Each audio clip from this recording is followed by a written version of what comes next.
आज की वीडियो में हम लोग देखने वाले हैं एक मैच बिटवीन मैग्नस कार्लसन, दुनिया का सबसे बेस्ट चेस प्लेयर, और एक ब्राजीलियन ग्रैंड मास्टर जिसका नाम है लुइस पाउलो सूपी। और मजे की बात यह है कि Luis Paulo Supi played the king's pawn opening the E4 and Magnus played the D5 Scandinavian defence, जो कि मुझे बिल्कुल पसंद नहीं है। तो चलो देखते हैं कि मैच में क्या हुआ। And I am damn sure अगर आप इस वीडियो में एंड तक टिक गए तो आपको बहुत ही मजा आने वाला है, बिकॉज लुइस सूपी ने एक वेरिएशन का यूज किया जिसे बोलते हैं द फिशिंग पोल वेरिएशन है। Magnus Carlsen miss the best move in this at that point of time. तो देखने में मजा आएगा कि इसमें इन दोनों में जीता कौन। तो वीडियो के एंड में पता चलेगा। अब वीडियो को एकदम से एंड में जाके स्किप मत कर देना पूरा देखना, ठीक है। सो दिस में Shivam Kumar your host, let's go with this.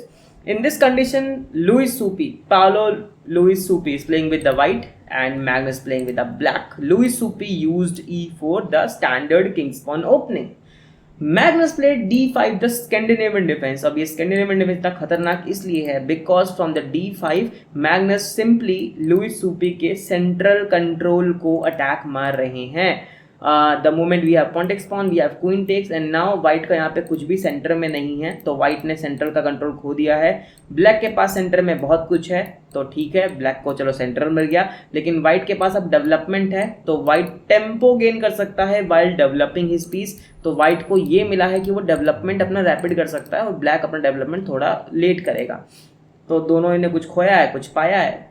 Late देखते हैं कि गेम कौन जीतता है। वैसे यहाँ पे बेस्ट नहीं, traditional move is knight to this C3 attacking on this queen moves away and then you simply just go for the D4 and then followed by bishop to this D2। ये kind of development होता है। But Luis Paulo Supi he used knight F3। okay, so Magnus instantly played bishop G4 so that he can simply go for a queenside castle after knight development.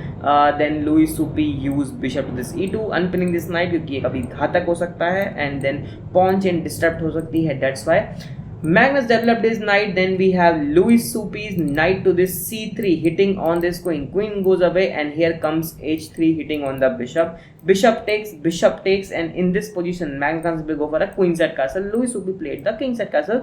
Everything was going right. Then Magnus played knight to this D4, a very prophylactic move. Magnus wants to trade off this bishop because this bishop is controlling at this diagonal where king ने castle किया है, तो ये bishop को take करना काफी important है। Luis Supi knew कि सिंस यहाँ पर ऑपोजिट साइड कास्लिंग हुआ है, तो white can use his queen side pawns and black can use his king side pawns to attack on each other's king. जो पहले जल्दी हमला करेगा वही जीतेगा, इसीलिए हमले की शुरुआत करते हैं Luis Supi playing A4, pawn to A4, just launching forward on the king side. Magnus को लगता है कि ये 3 पॉन हैंगिंग है, तो मैं यहाँ पे चला नहीं, हैंगिंग मतलब इतने डिफेंडेड नहीं है, तो मैं जाता हूँ किंग टू दिस B8 पे। Then we have knight to this B5 idea कि अगर यहाँ पे नाइट को टेक कर लिया, we have pawn takes pawn, भले ही क्वीन टेक्स पॉन, बट यहाँ पर रुक की फाइल खुल जाती है, जो कि बनता है एक fishing pole variation. After this C3 queen आके ज्वाइन कर सकती है रुक को, और नहीं तो फिर क्वीन आके क्वीन से क्वीन ट्रेड भी करा सकती है, देन फिर रुक का इस्तेमाल कर सकते हैं। There are multiple things that white can do here in this condition. Basically Magnus Carlsen knew कि क्या क्या होने वाला है, इसलिए first of all Magnus Carlsen took out the bishop, queen takes, and we have pawn to this A6। Now Luis Supi का plan एकदम simple था कि Luis Supi wants black to trade off this pawn, है ना। Louis सूपी चाहते थे कि उनका रुक को ओपन फाइल मिले जहां पे वो किंग पे हमला कर सके, एंड इस चीज को दिमाग में रखते हुए जब लुइस सूपी का नाइट हैंगिंग था, Luis Supi played C4 and it's a mistake. जी हाँ, आपने सही सुना, it's a mistake. It's mistake because in this condition if Magnus ने यहाँ पे टेक कर लिया तो we have pawn takes pawn. आपको लगेगा कि अच्छी बात है क्योंकि यहाँ पर क्या है, रुक की ओपन फाइल, क्वीन जाके रुक को ज्वाइन कर सकती है और यहाँ पे आ जाएगा चेकमेट। ओ, आपको लगेगा अरे नहीं, E5 बिशप डिफेंड कर लेगा, लेकिन फिर क्वीन जाएगी D1 पे और फिर क्वीन यहाँ से ज्वाइन कर लेगी इस जगह से, और फिर यहाँ पे ज्वाइन करने के बाद वो फिर से चेकमेट का थ्रेट तो बना ही रह जाएगा। तो देयर आर मल्टीपल थिंग्स। हालांकि इतना आसान नहीं है, बिकॉज ब्लैक के पास यहाँ पे एक लौता ऐसा मूव है, नॉट द E5 बट एक लौता ऐसा मूव जो कि व्हाइट के सारे मंसूबे में पानी फेर सकता है, और वो है queen to this D3। It's actually blocking the queen's passage to join the rook and launch a full-fledged attack on the king.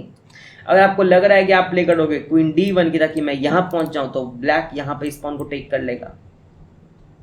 ये तो गड़बड़ वाला मामला है, और इसीलिए यहां पे कहने का ये मतलब है कि White did a mistake. White did a mistake by playing C4 maneuver. Magnus missed it.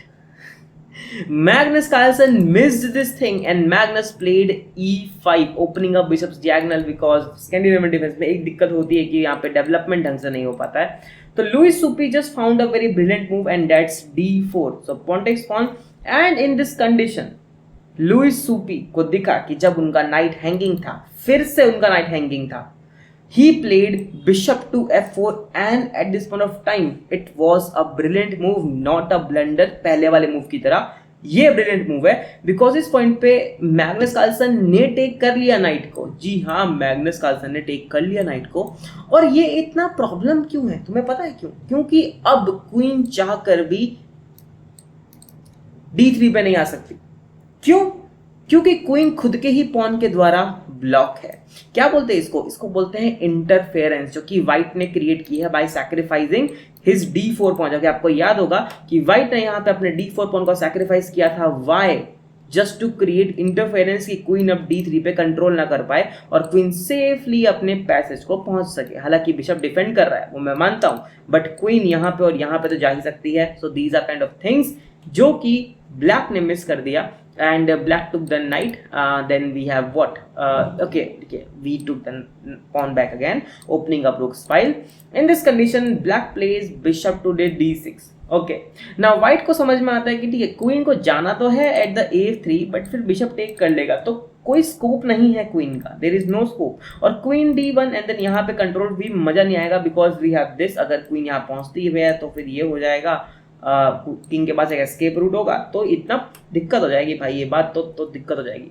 White thought कि since the king is so much vulnerable, I have these important pawns here, I don't need this queen. जी हाँ, white thought कि I don't need this queen and white can play rook A2। Now queen to this F5, hitting on this bishop 2 times. Luis Supi ignored this threat and you play rook A1। अगर यहाँ पे take होता है तो फिर ये just a checkmate, इसीलिए यहाँ पे किंग को भागना पड़ेगा।